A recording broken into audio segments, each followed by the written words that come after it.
Does Kwanzaa start for Labour season? I think he does. What is going on, people? Welcome back to the channel. Welcome back to the FA Cup recap show. Well, it's the first FA Cup recap show since the last one we did was in the third round, wasn't it? We recapped. This time we're gonna recap the fourth round, talk about the FA Cup fifth round draw. All the big clubs have gone through. All the big clubs remaining have gone through. We'll discuss. Make sure you guys first and foremost hit the like button, subscribe to the channel. I'm gonna put Josh's links in the description of the video. Thank you. Probably go for around half an hour, 45 minutes, depending on how much we can get across. Obviously, not much to talk about. Obviously, I think we'll start with Arsenal. I mean, you guys watched the Arsenal weekend game, didn't you? Oh, but we can also talk about Aston Villa Newcastle, since there was a lot of controversy in that game. That was a good game. I think we'll go there. Josh, take it away, bro. How you doing, man? Hope everything's okay on your side. Well, I'm doing very well, Akavin. Obviously, Arsenal in a good position at the minute. Beat Wigan 4-0, which we'll get on to later. And listen, man, for the last 6 years, we haven't been past the fifth round. Past the fourth round of the FA Cup. So I'm enjoying it as it goes so far. And just hope we can beat Wolves tomorrow night and then beat Spurs in the North London derby. And then we get into March where we have to play Chelsea. Big up Joshy J, fantastic name. And then Brighton, and then Mansfield. Make sure you guys subscribe to his channel, people, at Mr. Joshy J. He does some good work over there on his channel. United fan, does lifestyle content and everything like that. People, follow him. Big up to you, my guy. Hope you're blessed. Hope you're good. Sorry, man. No, it's all right. In terms of Aston Villa Newcastle, I believe that was the game of the round, so to speak. I think that was definitely the highlight of the fourth round. And listen, man, two great teams. I know Newcastle haven't had a great year, but they've still got quality all over the pitch, and that showed. You can see why VAR is needed, because the referees have become overly reliant on it now. Chris Kavanagh had arguably the worst performance in his entire refereeing career. I mean, I don't even know where to start. I think Lucas Digne should have been sent off in the first half, let alone the deliberate handball in the second, which was so obviously inside the penalty area, but neither Kavanagh or the fourth official spotted it, which is insane. He got the decision to send Marco Bizzo off, right? Albeit there was a bit of debate about whether or not it was a goal-scoring opportunity. I believe it was. Yeah. There was only one Villa player back. There were about 3 Newcastle players bombing forward, even if a touch from Murphy was a bit out of control.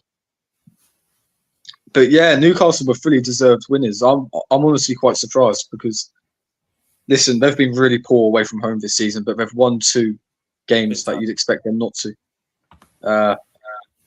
But you'd expect them not to win, even if it is against Spurs. Against Aston Villa as well, fantastic result. Sandro Tonali with a brace. It was lucky that he scored the free kick. It was lucky that he scored from the free kick that Villa were awarded, because it should have been a penalty to Newcastle. Yeah, bro. What's happening with your camera? It's switching back on and off. Can you see it? It's switching back on and off.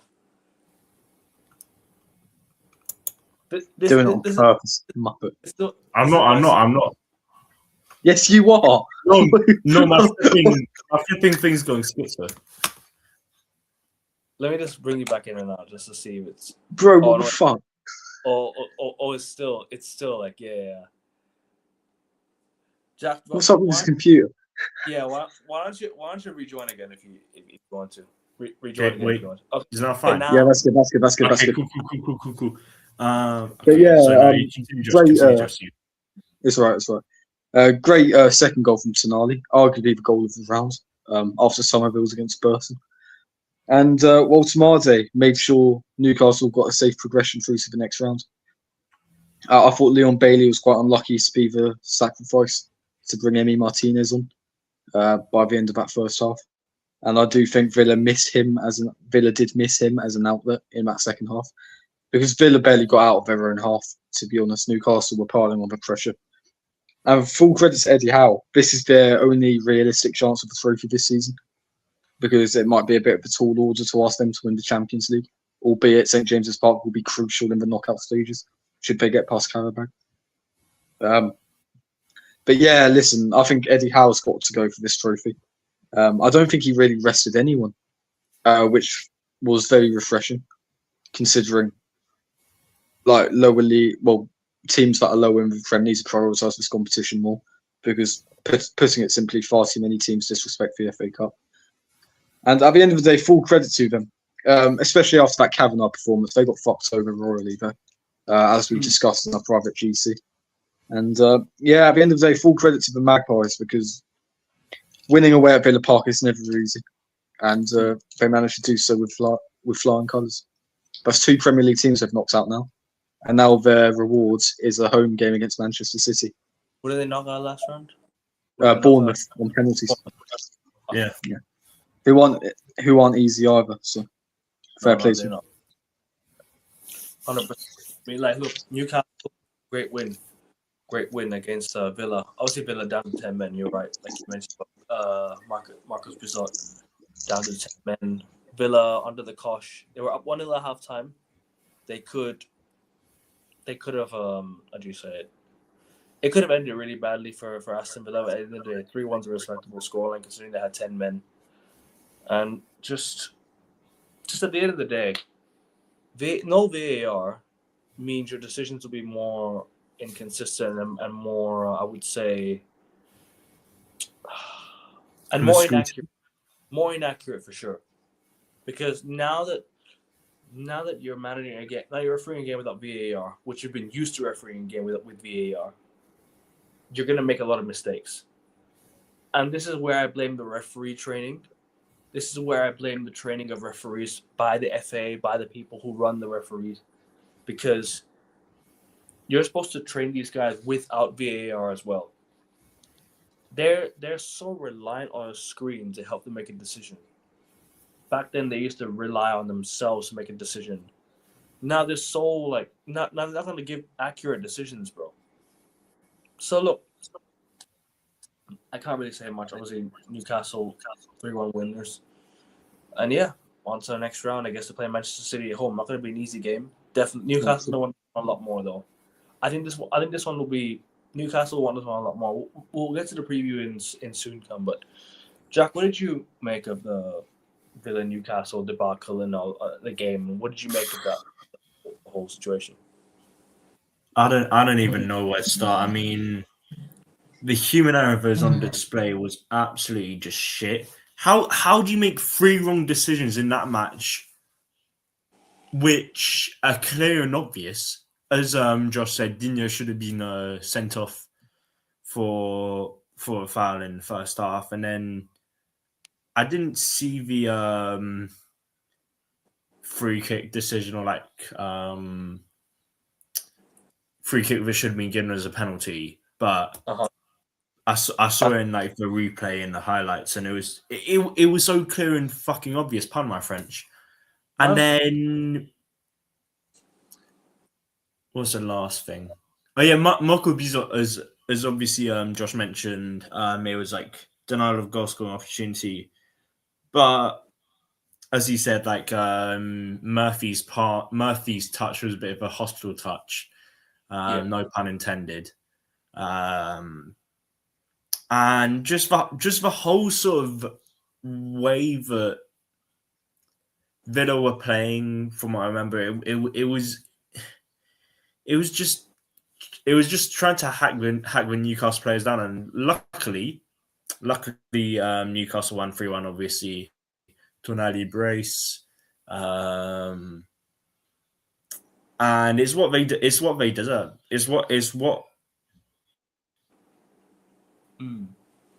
How do you say it?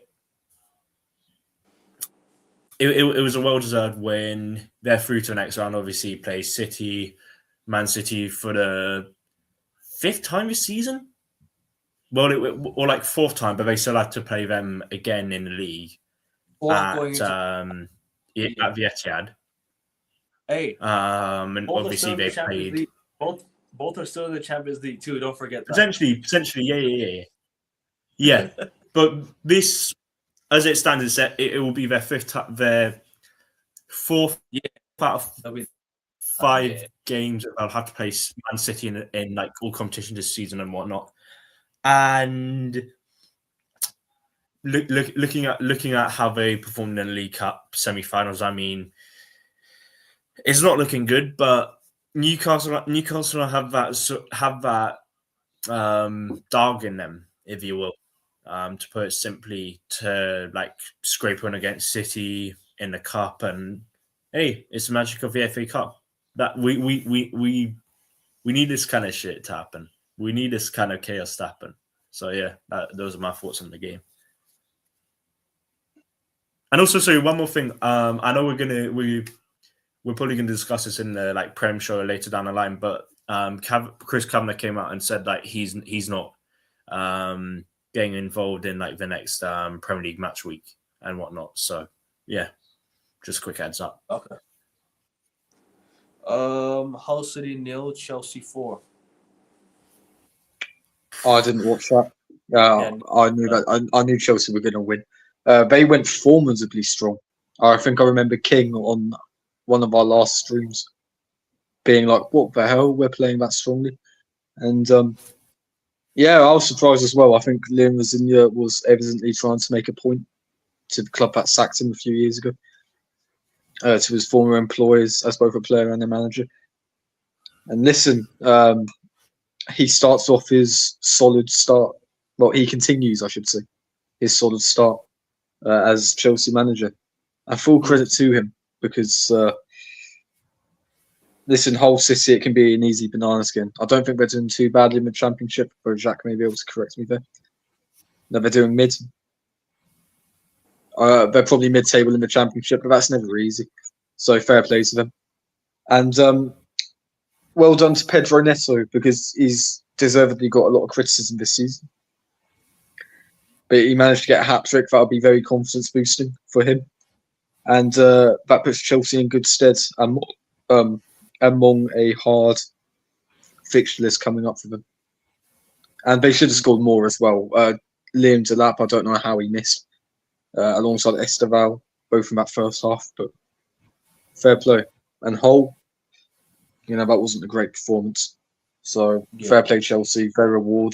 Away at Wrexham, that's going to be built up. You'll have Ryan Reynolds in the crowd. Should be fun.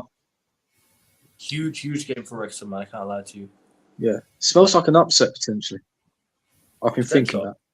Who knows? Potential. Who knows? But I think Chelsea will have enough know-how to scrape through. Yeah. But that so fair play to them. Yeah. Jack, what are you saying about that Chelsea game? Did you watch the game? You want to add anything on the game? I don't really have much. Didn't watch it.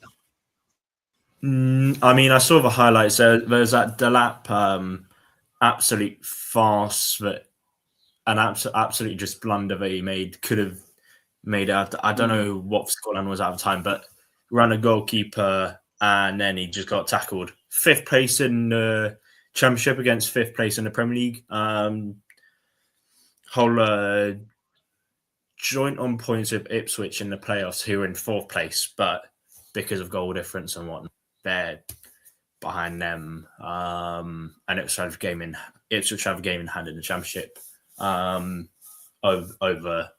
the East Riding of Yorkshire based side. Anyway, regardless, I mean, it's a usual sort of thing. I mean, Premier League team against Championship team. I mean, obviously, like, just solid win for Chelsea. Played a strong side. So he fielded a strong side and whatnot. And they got their just desserts. And there's not really any sort of complaints to make or say in general. Just solid win. And yeah, fair play. They're through to the next round of FA Cup.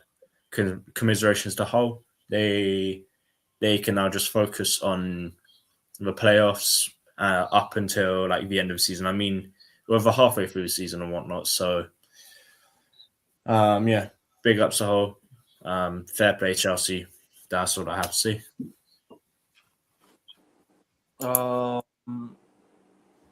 Next game we'll talk about is.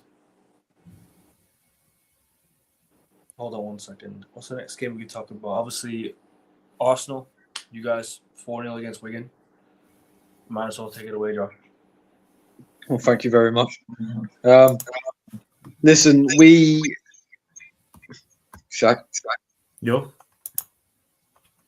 I'm hearing an echo. Okay. Hello? Hello. Can you not hear me? I think it's from Macavin. Never mind. Yeah. It's not- Apologies for pointing you out, mate. But listen, I was trouble. excited with the lineup because Lewis Skelly was playing in midfield. He's a midfielder, but by trade, but in true Arteta fashion, he's been in the back line for all of his senior appearances. As it so happens, Calafiori got injured in the warm-up, and Saka got replaced with a few minutes before kick-off to go. It was quite interesting seeing Saka in midfield as the number 10, something that we should be looking at in the future because I believe that his performances and goal contributions have been hindered by the fact that he's constantly being asked to hug the touchline. So if he's more central, I think more goals and assists will come from him. Albeit this is against Wigan, who are battling relegation in League One, so we can't draw too many conclusions. But it was a fantastic first 30 minutes. Me and Jack enjoyed it very much. Yeah, I don't know what else to say, to be honest. We go 1-0 up. Brilliant ball from Eze. Madueke with a fantastic finish. Thierry Nonry, as I hereby declare him. Eze with another fantastic pass into Martinelli for 2-0. And they score an own goal. And then Jesus with a wonderful dink to make it 4-0 on 27 minutes.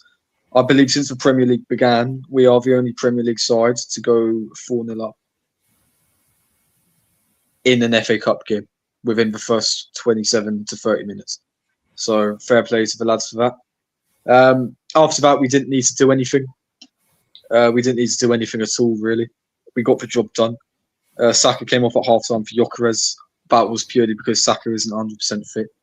Gyökeres and Jesus, I think we reverted to a 4-4-2 shape, as we have been playing often in recent weeks with Havertz in the midfield. So, yeah, there's not much... I'm hearing another echo, Christ. But anyway, I think I'm locked in now. Marley Salmon comes on. Fair play to him. He's appeared in both our FA Cup games so far, and if everything goes according to plan, he will also appear against Mansfield, presumably off the bench. I was happy that Saliba started because obviously he was ill against Brentford and Mosquera had to step in. And obviously Tommy Setford comes off the bench for Kepa. We all remember Kepa refusing to come off the bench for Chelsea in the Carabao Cup final. And all in all, a fantastic day. Our news got even better with news that Saka is signing a new contract, 300k a week. And what else? Arteta gave a lot of positive injury news ahead of the Wolves game tomorrow. Havertz is close to returning.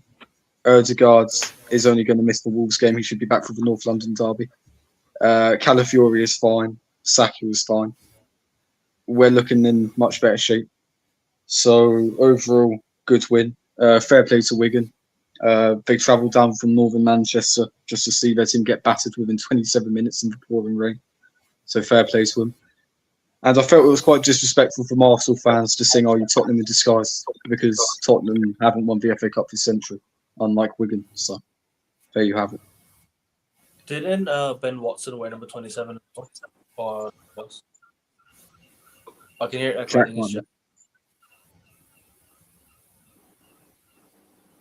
Jack. Yo.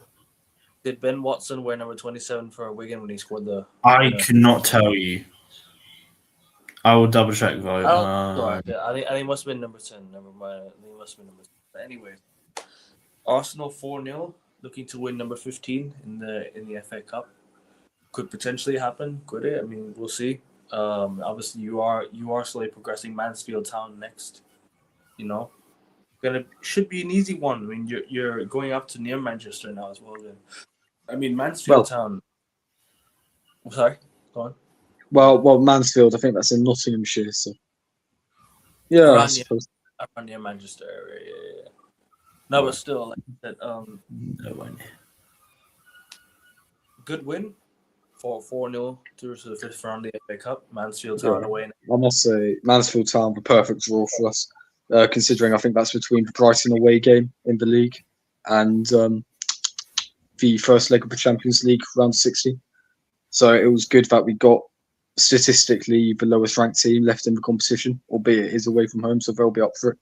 It's not going to be easy. Well, it might be easy, but it might not be. It's the FA Cup. They're going to be up for it. A chance for them to appear in the quarters. I was going to say something. We've only faced them once before in our history, 1929. We beat them 2-0 at Highbury. So it'll be interesting to see them again. And it's going to be a proper FA Cup tie, regardless of the outcome. It's going to be a proper FA Cup tie. Yeah, I was gutted with the draw because I really wanted Norwich away so I could get tickets in the home end. But alas, that didn't happen. Norwich got Leeds instead. But I actually cheered in celebration when we got Mansfield away. You could get away end tickets, not a home end tickets. No, away end tickets would be far too difficult. But home tickets, perfect. I'll have to support Norwich for, so easy enough. You don't need to. You got your Arsenal stuff. No, I'll probably get beaten up if I don't. But anyway, yeah. Norwich was the dream draw. Yeah, Norwich was the dream draw. If it wasn't Norwich, then I would have wanted Mansfield. We'll get on to Macclesfield later. But overall, apart from Norwich, it was a perfect draw for us. So I'm happy. And realistically, we should be in the quarterfinals. But at the end of the day, I'm not going to take anything for granted because this is Arsenal. This is Mikel Arteta. And we know what they do best. So we just need to be professional. We'll have a lot of rotation in that game because, like I said, that's between Brighton and the first leg of the Champions League round of 16, which will be away from home as well. But yeah, we should be booking our quarterfinal slot. Jack.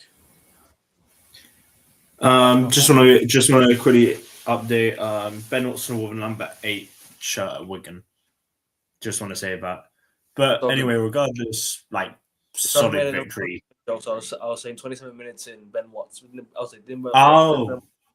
I was thinking, that's why number 27, because Josh said in 27 minutes, U-Man scored 4 goals. So I was like, in 27 minutes, I'm like, surely has to be a joke. No.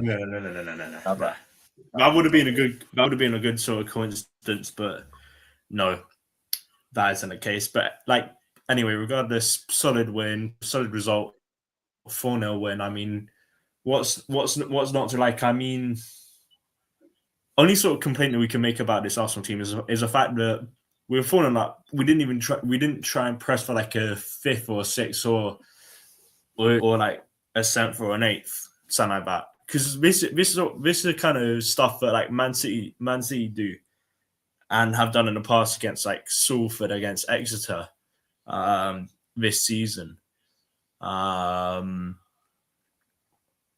it is disappointing, but I mean, 4-0 win, clean sheet, albeit it's against 22nd in the table, Wigan, and their caretaker manager was flipping Glenn Whelan. If you know, you know. Former Stoke and Ireland midfielder. No, sorry, I thought it was David for a second. Never mind, I was thinking something else. No, David Whelan was their chairman. Yeah, I know. I know it was the chairman taking over, but never mind, another one, Glenn Whelan. Yeah. I remember Glenn Whelan, no, I remember him. And then talk supposedly with former Exeter boss Gary Caldwell, who was in the squad when Wigan won the FA Cup back in 2013. Scotsman, I think he's Scottish, but yeah, good win. Yeah, you got Mansfield in the next round. Hopefully, as just said, we win that, get through to the quarterfinals of the FA Cup. But we have seen upsets in the past, big sort of banana skins. We did see 11 years ago, Chelsea were top of the league and lost 4-2 to Bradford, who were in League One, I believe, at the time, or League Two. So, League One. I'm not saying anything. I'm not getting too overconfident, but hopefully it's a formality, just like the Wigan match was. It's interesting because the last 5 times we've reached the quarterfinals, we've gone on. Well, 4 of those times we've gone on to win the competition. The only time we've lost or failed to win the competition was because we got eliminated in the quarterfinals to Jacques Watford. So it's very frustrating. But listen, we've been given absolute duds in this competition so far. I've got to be honest, on paper anyway. It reminds me of the 16-17 season when we drew Preston and then we faced a depleted Southampton side, and then we got Sutton and Lincoln on our way to Wembley. So at the end of the day, we need to we should be in the quarterfinals, and we should be starting off the resumption from the international break in good stead by getting to Wembley again. Not often I say that. Fair enough. I don't really have much to say. Obviously, like, it's a good win for Arsenal, 4-0 through the next round, Mansfield Town away. And any one of you going to go to the game? You gonna get tickets to that game? Yeah, I'm gonna get I'm gonna book a train ticket on LNER up to Nottingham or Mansfield. No, to be fair, they've got a record amount of people in the queue for home tickets as a result of this game. So and then mostly Arsenal fans. Yeah, but mostly Arsenal fans trying to get into the home ends. So fair play, lads. The same story with Blackpool. I remember you guys beat Blackpool away in the FA Cup, and then and then you bought out the home end. No, I think they had a protest against their owners at the time. So maybe why? Yeah. I think Joe Willett got a brace in that game. Iwobi with the other one. Oh, so then we lost to you know who, so we won't mention that. But anyway, you know who? Yeah, remember that. Anyway, which year was that? 2019. January 2019. Yeah. Well, they're gonna start into manager settings. Alexis Sanchez, don't even. But anyway, enough about that. We should be hopefully getting to Wembley for at least the second time this season. Depends who we get in the quarterfinals. If we get either Liverpool or City, especially away, then que sera. But regardless, man, we couldn't have asked for a nicer draw. I would have preferred Norwich away, but listen, Mansfield's was by far the second best draw that I would have gone for. So fair play, lads. We should be in the quarters. Liverpool 3-0 against Brighton. I didn't watch the game at all. Fuck you, bro. Absolutely pointless. Why bother doing all that at Old Trafford just to fucking lose? At least Man United would give Liverpool a game. I mean, Christ. You beat them, bro. I'll go as far as we'll beat them, in my opinion. You know? Well, I thought Liverpool played quite well, to be fair, but it's not as if they had many problems because Brighton was so passive. I don't know why Hertzler decided to rest players. Welbeck on the bench, Mitoma on the bench, Minter on the bench. What are you doing? Rutter on the bench. What are you doing? They're in terrible form as well, Brighton. They haven't won since the game at Old Trafford. They haven't won in the league since Burnley on the 3rd, if I'm not mistaken, of January. Like, they're in serious freefall right now.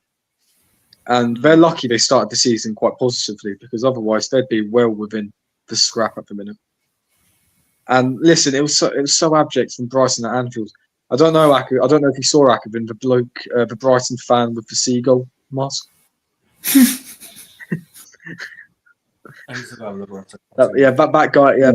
That sums up their performance. Like, just so abject. And fair play to Liverpool. Their rewards a game against Wolves away. I believe they play Wolves twice in 5 days in March. So I fully expect them to win that at the end of the day. Magic Cup. Yeah, that one. Yeah. Seagull. Why is he doing that? Man? Hey, come on! It's Valentine's Day. It was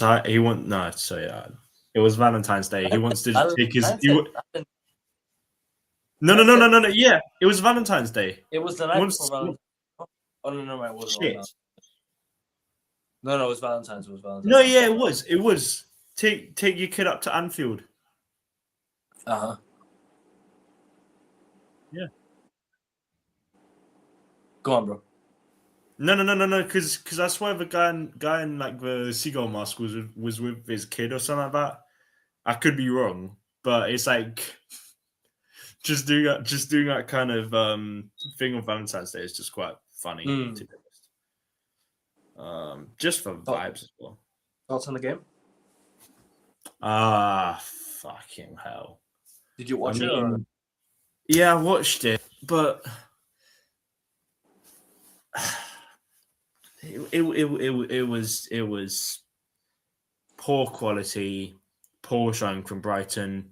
I mean, say what you want about Salah's goal, solid penalty, but I believe there was a foul in the build-up. Had VAR been on call there, penalty surely would have been disallowed for a foul that Salah made on Cardioli in the build-up.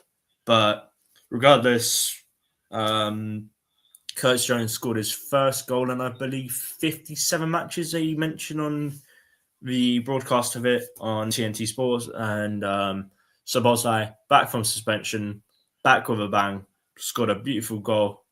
That's all that needs to be said. I mean, he's their player of the season. He has to be their player of the season.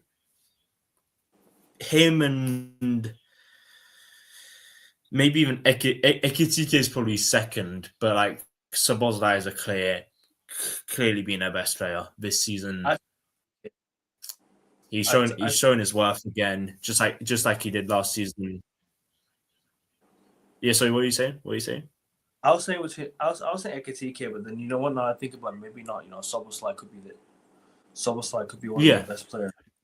To because the thing is, I mean, obviously Ekitike he gets goals. He's scored, I think, he's like 20 this season, but Szoboszlai has been deputizing a right back in the absence of Jeremy Frimpong as well as Conor Bradley, and he's not a fullback naturally. He's like an attacking midfielder. He's that sort of. Oh yeah, he's been deputizing a wing back, but he naturally is a midfielder, an attacking midfielder, if you will, number 8 sort of style. And he's in the prime of his career. Like he's been absolutely class this season. He's been much better than Salah. He's been much better than, say, Gakpo and whatnot, who you expect to like bring in the goals when, say, Ekitike is not firing or Chiesa's not firing. I know Chiesa's been on a bench, but when Salah's not scoring, and he hasn't been on good run of form at all this season. So like fair play to Szoboszlai, big ups to him. And yeah, good result for Liverpool. Shit from Brighton, and they need to pick themselves up because sooner or later they could be in like the talk of getting relegated potentially. I mean, Spurs jokingly are already in that sort of conversation, but I hope Brighton should be in that situation in like a couple of weeks' time. Who knows? I don't see Brighton going down, to be honest with you. I think they're too good to go down. Brighton. I wouldn't say too good to go down, but I'm saying that they're too good to they're not the type of team to get relegated. You know what I'm trying to say? They don't look like the type of team to get relegated. It's not like Brighton are going to get relegated anytime soon. They'll probably stay up. I think Brighton probably stay up. I'm just gonna say it'd be nice to see Spurs get relegated, though, wouldn't it, guys? It'd be funny to see Spurs go down. It'd be hilarious. But I was just gonna say, what's the next game? Josh, did you watch the Norwich game? West Brom game? I saw the highlights of it.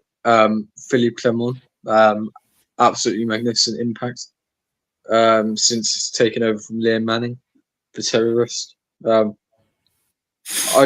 recommend you guys I recommend you guys watch the last minute goal that Mohamed Toure scored to make it 3-1 because the assist was absolutely sublime. The pass forward was absolutely sublime. It was wonderful football. And Norwich's prize is a trip to Elland Road for Daniel Farker derby. And I think Norwich can. Sorry, Green Bell and Elland. Oh, that's it. Yeah. And I can hear an echo, but anyway.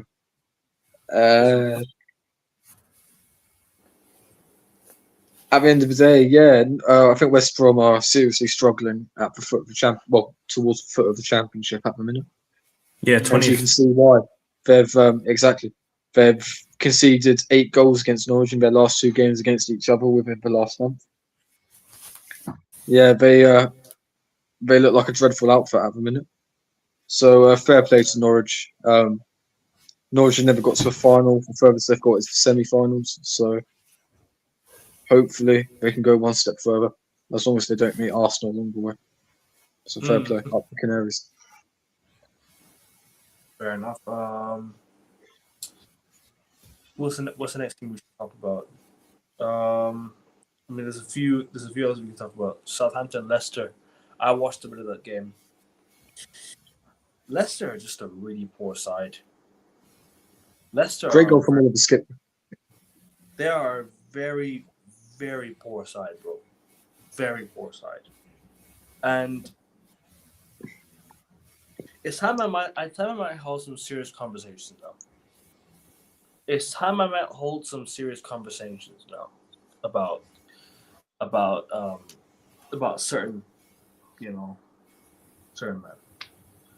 I'm not trying to say they're the biggest problem. No, they're not. But it's time they really start getting their act together. And I'm talking about this man right here. I'm talking about this guy right here. Hold on 1 second.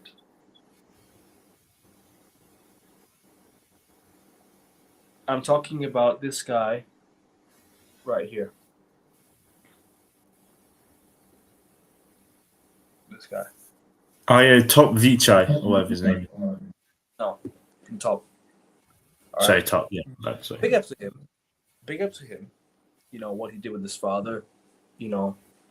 Whatever Leicester done with their, whatever Leicester are doing right now. Or right now, but whatever they did in the Premier League. Winning it. Creating that fairy tale story.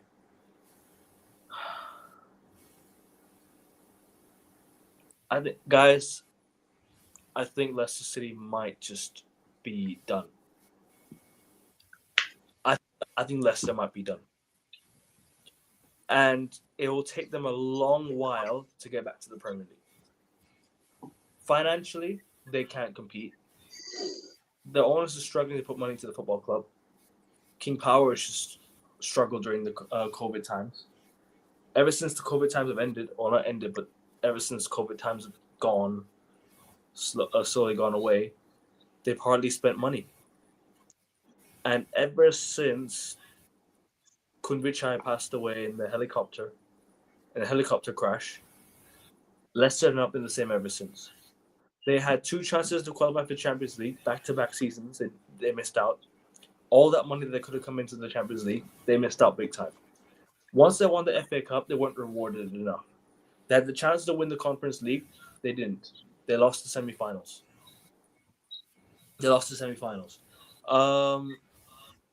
Leicester are being run to the ground. And I'm not saying that that's ownership's fault. But that's the structure of the board. That's the structure of just, I don't know, the ownership structure might just not be it anymore. I like King Power. I love what they've done. I love what Leicester have done. And I always will love King Power. Because at the end of the day, they're from Thailand, right? And they've done the unthinkable, win the Premier League with Leicester City. Who would have thought you'd be saying that in your lifetime? I watched the TikTok today. I saw on TikTok today. There was a Leicester City fan that was on one of the news shows. He said he'll take relegation for his team to get administrated, to go into administration. That's how desperate their fans are for them to want King Power out now, because they're not investing. I can't blame them entirely because, like I said, they can't really spend. Two things can be true at once, though. The owner could be stingy, or he's just struggling to bring in money. He's struggling to sell players. He's struggling to sell players. He's struggling to rebuild the club.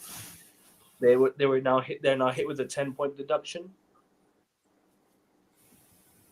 Relegation could be on the cards. They could go down to League One. Leicester City could really go down to League One. I can hear myself. I think that's on Jack. Oh, sorry. Okay, wait, sorry. No, it's all good. I was just saying that I think they could go down to League One. That genuinely, Leicester City right now, it's just gotten from bad to worse. The players are just simply not good. They've not rebuilt the club ever since they got relegated. Like, ever since they got back up to the Prem, they've just not rebuilt the club. They kept a hold of some of the players that shouldn't be there. Some of the players overstayed their time at Leicester. Mavididi, good player. You know, there's some good players there. Patson Daka, good player.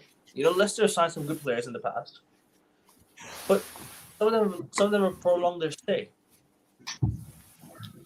You know, and the owner did not rebuild the club. He did not go and rebuild what was left behind. He didn't go replace Jamie Vardy. Didn't replace Riyad Mahrez.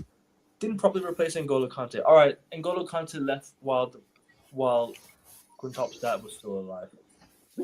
You know, Kumbuchai, while he was still alive. Unfortunate events happened.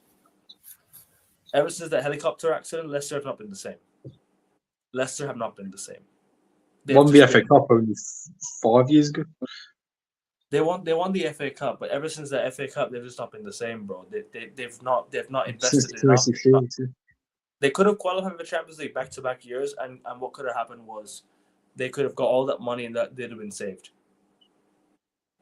They really could have rebuilt the club, bro. Getting to the Champions League, getting back into the Champions League after you've won the Premier League 5 years prior, 5 years before that, bro, I can't lie to you, Leicester would have been on their way up. They bottled it. They big time bottled it. Big time. So like I said, it's a mess. Leicester City are in a mess. Is it time for King Power to sell? Do I want King Power to sell? No. I'm not saying this as a Leicester fan or as just a neutral fan.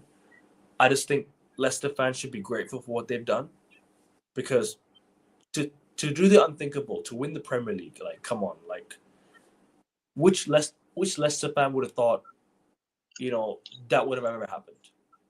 Come on, that would have never happened. So you've only got to be grateful for what King Power have done. To want them out, maybe demand more from them. Maybe hold a protest. Don't not say King Power out, but King Power fix up. Because your club is being run to the ground, almost an administration if you get relegated. 10-point deduction. Any Leicester fans that wants to talk to me about that situation, feel free to reach out to me. I would love to sit down and listen to you guys and what you guys would like to say about this. But as of right now, this is from my own knowledge, because obviously I do have a bit of connection to King Power in a way. So yeah, that's just my thought. That's just my thoughts on the situation. Southampton deserve to go through. I didn't watch the whole game, but I saw some of it. Leicester just didn't take their chances. They had some chances, but they didn't take it. Southampton, well within their right, deserve to go through. And yeah, well-earned victory, I suppose. Pretty much. I think Leicester were evidently tiring after the after the 90 minutes were up. I don't think they could hack extra time really. And let's not forget these two faced each other midweek. Yeah. Leicester were 3-0 up and lost 4-3. That's crazy. That is insane. So, I mean, to lose in both instances in the manner they have in both games is a serious psychological blow. And Akavin, you're right, they could easily be relegated to League One. This is our version of Blackburn, most probably, which is crazy to think about. Well, then again, Blackburn were like the Chelsea and Man City of their time. They were splashing money about. Leicester was a genuine miracle. But they could be the modern day even. I'd go as far as say modern day Leeds, because when they won the Prem, they got worse, and then they just been relegated. Steadily worse. Leeds won it before, the year before United won. Remember in 1991, 1992, Leeds won the title, right? But then ever since then, they've just got worse. All of a sudden, they've just been lingering around relegation. They've just not been competing for the title. They've just gotten a lot worse, quality wise, squad wise, everything. You know what I mean? But sorry, we'll continue. No, it's true. It's sad what's happening to Leicester. They only won the FA Cup and Community Shield 5 years beforehand. Like in 5 years' time, we could be talking about Crystal Palace like this. I mean, that's how quickly things change in football. Possible. So, yeah. So, listen, man. These people, they just need to. You need to enjoy it while it lasts. You know what I mean? They have a guest, who could be on the Champions League show later with all of us. Big up to you, bro. I don't think he's going to put his weight for that. But hello, Agassia. Anyway, fair play to Southampton. I can't quite remember who they've got next. Actually, no, who do they have? Southampton? Yeah. Southampton. Fulham away. Fulham away. Oh, that's well fucking good. But anyway, prime Barclays clash, I suppose. But yeah, fair play to them. No. And well, I mean, they were in the Barclays Premier League, so in the late Barclays years, that's it. Yeah, I suppose. But anyway, I guess we move on. I just want to say one more thing about Leicester in a way. I think they're in League One sort of around 2010 that sort of time, if I recall. They lost to one. And they. No. I'm talking about League One. I'm not talking about playoffs. So, they're in some proper sort of like shit in like the early 2000s, like not early 2000s, sort of like mid 2000 to like the early 2010s, and then obviously King Power bought them, took over, and took over, yeah.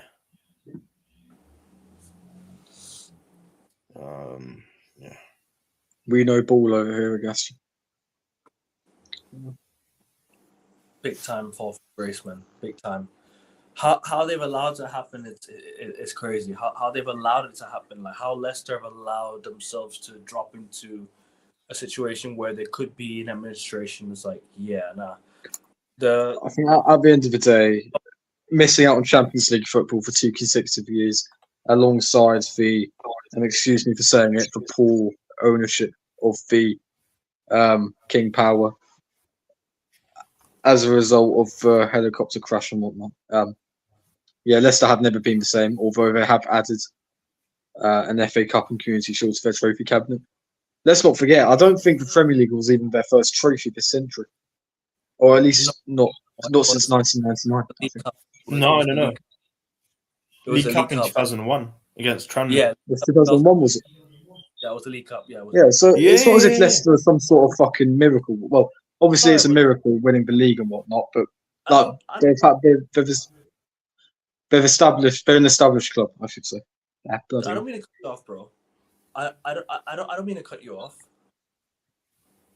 But when Martin Tyler said their first major trophy against all the odds, I just questioned to myself, England don't take the cup seriously. England do not look at the. You know what, Akadu? It's a major trophy still.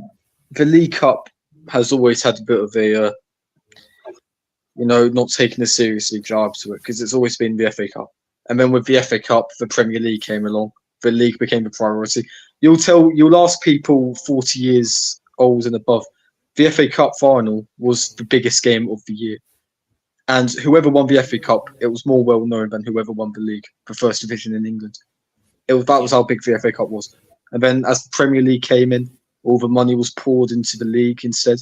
When Manchester United decided against competing in it in 2000 to compete in the Intercontinental Cup, that seriously damaged its reputation. Over time, the bigger clubs started resting their players because qualifying for the Champions League or staying in the league to keep their money going up was seen as a bigger priority. I mean, all these different things just culminate, and you see even now in the UK, the FA Cup is no longer on national broadcast. It's behind a paywall, i.e. TNT Sports.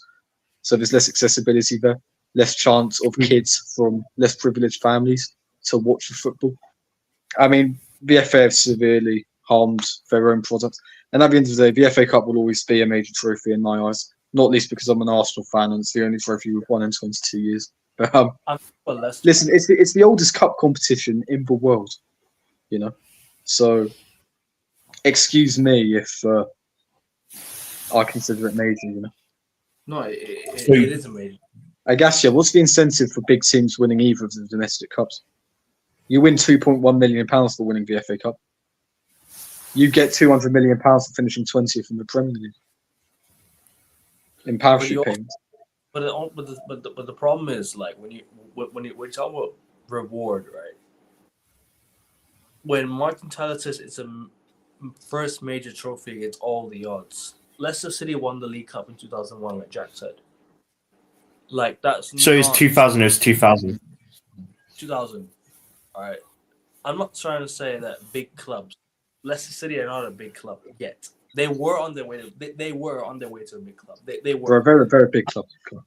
They're a big club considered in terms of what they did, but they were on their way to being a really big club in terms of the way they were moving, how they were winning, how they were qualifying for Europe, how well they were doing in Europe. Leicester City really set the bar, and they really set the precedent, and they also left a legacy behind. And now, I think King Power just has to restructure the whole football club. I think King Power now has to fire the current board. If they can't finance the club, then they need to leave. It's as simple as that. And I know you've got connections to them. Please don't snipe me or anything. But don't worry, it's not like that. Don't worry about it. Like, I can say it. Don't worry. You can say it. No, I mean, it's logical. If you can't afford to own the club, don't own the club. Yeah. Sell it on, because Leicester are a massive club. Simple. But it's just that outside of Leicester's not been doing well either, It's not just that. It's their business outside of Leicester. They've not been doing well either. They've not been. I think you even go back to the summer of 2016. Their replacements or their marquee signing, so to speak, with the newfound Premier League winners' money, they just weren't up to the standard, and they never regained that spirit in league form. So, anyway, I suppose we'll move on to see. Games winning all financial competition reward incentives ain't there. Yep. Exactly. Agree with you. The domestic. The League Cup started in 1960. Like, it's well recent as far as football history is concerned. Not many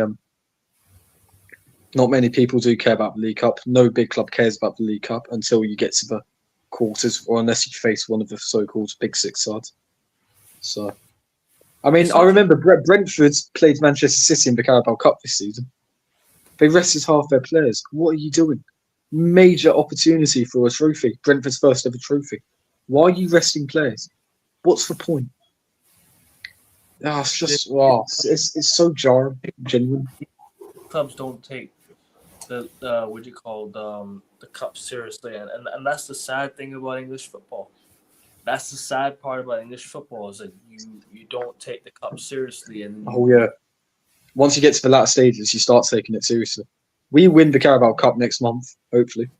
Yeah, boss. I'm going to be the happiest guy on the planet, So I hate the fact that people try and devalue it all the time, bigger fish to fry. Oh, it's good that we don't have any more fixture congestion in the League Cup. Fuck you. Oh God, trust me. Plain and simple. Fuck I you. remember the day we won the League Cup last year. I remember the day United won the League Cup in 2023, bro.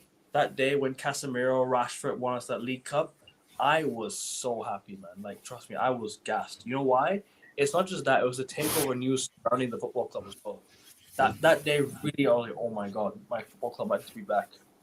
We might actually finally get the Glazers gone. The takeover might actually happen. We just want a trophy as well. You know, That was your first trophy in, what, 6 years as well? 5 years. So, five. that was 2017. Well, just under 6 years. Yeah. 5 years, yeah. Around 5 years. Yeah. Just around 5 years. Possibly you'll finish in the top 5. I have no doubt about that. I think we need to finish in top 3, compete for it. Yeah. But anyway, this is the FA Cup. There's no space for Manchester United talking. So that's. Well, Sorry. there's enough time to talk about the second most FA Cup winners of all time, anyways. Let me get to the other results. Wrexham beat Ipswich 1-0. They're through to the next round to play. Where they face Chelsea. Chelsea. Burton Albion lost 1-0 home to West Ham. West Ham are now on their way to play Brentford at home. Yes. Burnley lost to Mansfield. Shock of the tournament. Yes, that was. You guys called it too as well. I remember that. You guys called that one. It was a wonderful free kick to win the game. And their reward is a visit from the most successful team in this competition. So I know possibly you always are, but allow me to be in hubris at this current moment, please. They need to crack the League Cup. I'm sorry. I feel like with the League Cup, I feel any English team that competes in Europe probably shouldn't be in it. But then again, there's going to be no interest in it if the likes of Man United, Liverpool, Arsenal, City, Chelsea aren't in it. So I don't know. It seems like a bit of a poison chalice. At the end of the day, if your club gets to the last stages of the competition, you're going to take it seriously. Yeah. Case in point, Pep Guardiola. And we've discussed how many times you win the League Cup. That's a springboard for greater things. But we talk about Pep's first trophy in England being the League Cup. Mourinho's first trophy in his 2 stints at Chelsea and his first at United. League Cup. Simple. Even I can go back to George Graham at Arsenal. His first trophy was the League Cup. That was the springboard for Anfield 89 and the league title in 1991. Lost only 1 game because Tony Adams was jailed and couldn't play. The League Cup is a huge incentive. He got arrested for drink driving, I think. But 1 game he missed was away at Chelsea, which was the only game we lost in the league that season. Very annoying. Yeah. We only conceded 17 goals, which was the least amount in English football. No, 18 league goals, which was the least amount in English football history until Mourinho's Chelsea. Yeah, but the League Cup needs to be relevant regardless of who wins it. But can anything we can desire for? We'll see. Mansfield Town do play Arsenal at home. Correctly, we just Macclesfield versus Brentford. Horrendously unlucky for Macclesfield there, going out due to an own goal. You made the nation proud by knocking out the Holders, which was statistically the greatest FA Cup upset in history. And to go out due to an own goal against a Premier League side that is fighting for top 5, therefore Champions League qualification. Fair play to you, lads. And there was a touch of class from Keith Andrews to go into their dressing room after the game and congratulate them all. Yeah, fair play. Manchester City 2, Salford City 0. That was quite surprising. Did you watch that? It took City until the 81st minute to make the game safe, which was very surprising. Marmoush had a goal incorrectly disallowed for offside.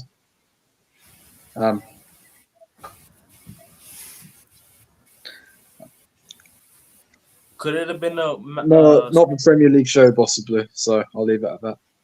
Could it have been a Salford City shock win, or do you think it was like? No, Salford City has great opportunities to equalise.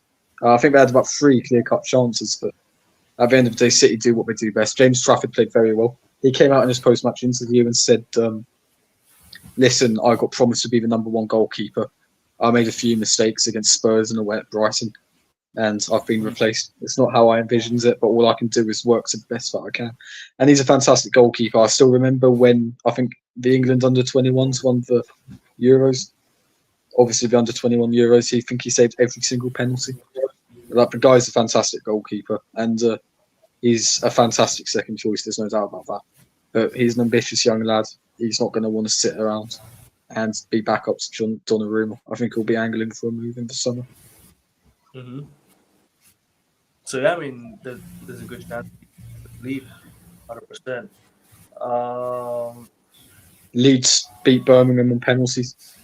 Yep, I was gonna watch that game, but I didn't.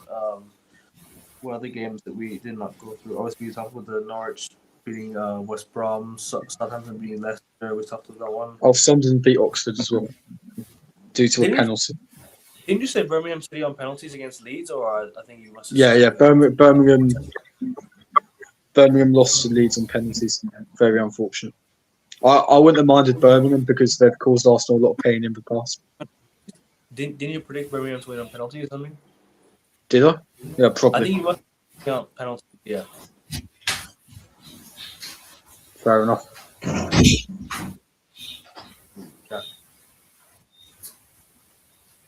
Yeah. Carry on. Leeds Brum, I mean, I kind of feel sorry for Birmingham because obviously they're sort of on the rise again. They're doing a reverse Leicester. I mean, they're not gonna be in like the playoffs for this season. They're not gonna get into the playoffs this season, but obviously they won League One last season, and they're doing quite well under what's his name, Chris Davies, I think that's his name. I think he was assistant under Wayne Rooney at Birmingham. If I recall, they mentioned. He took over Rooney's job at Birmingham, didn't he? As the assistant. Yeah. Season. Yeah. He's doing quite well. Obviously.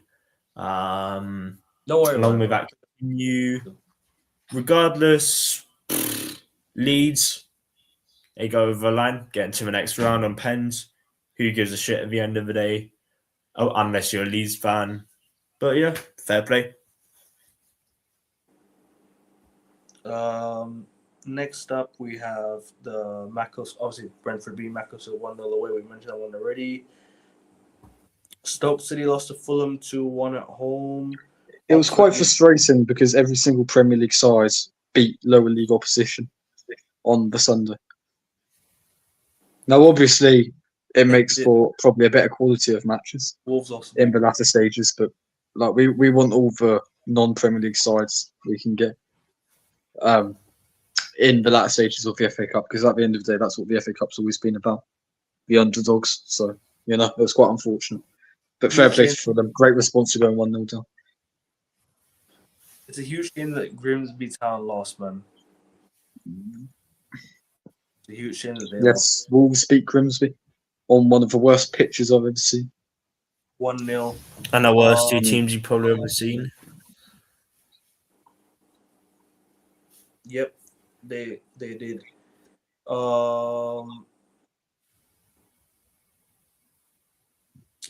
And last but not least, I think that's it. Oxford United lost 1-0 home to Sunderland. That's it. Yeah, due to a penalty as well. Yeah, it was really weird though, because Sunderland, I feel like they should have probably made it like 2-0 or 3-0, but I think they had a goal chalked off. If I recall, I could be chatting shit, but like it was deserved win regardless. Habib Diarra from a penalty spot, yeah, solid win for Sunderland. That's all that has to be said. And we still have one more game left, but then that's not going to be played until the 3rd of March. Port Vale versus Bristol, is it? Port Vale versus Bristol City. Bristol City. I think Bristol City should have 3-1. I think they play Who do they play? Sorry. Who have they been drawn against? I think they play at home to someone. I think it might be Sunderland. Sunderland. Okay, fair enough. Sunderland at home, yes. So it depends. So if one of these two go, they play Sunderland at home. So it'll be a home tie. But I think Bristol will advance. But yeah, I mean that's all for the cup. I think that's it today. Anything you guys want to add before we go? Anything you guys want to add before we go? Just extend the record to 15, lads, because Manchester United are out, and we've got a huge opportunity to get to the quarters. Just make the most of it, lads. That's all I'll say. Yeah, bro. Nepal. I'm literally just watching right now. Just watching the closing stage. Nepal are literally about to beat Scotland in cricket. So yeah. But big up to Nepal, anyways. Hopefully that's a good result for them. But yeah. Anything else we want to add, Jack, before we go? Also, people, that's not the last time you'll see these guys today, because we are back for the Champions League show in about an hour. Because we got the playoffs tonight, so we're gonna preview all that. Make sure you guys do your fantasy teams. Whatnot. I don't play fantasy, but I'm just reminding you now. But anyways, guys, I'll see you guys for the Champions League show in an hour and a half. Take care, people. Like, subscribe. Take care. Go on United. 14 Come on, times Arsenal. winner. See you in a bit, lads. Take care. Coming very soon. 14 times winners. Maybe next year. Peace. Very soon, 15 times winners. We will be. Take care, people. We're out. Love.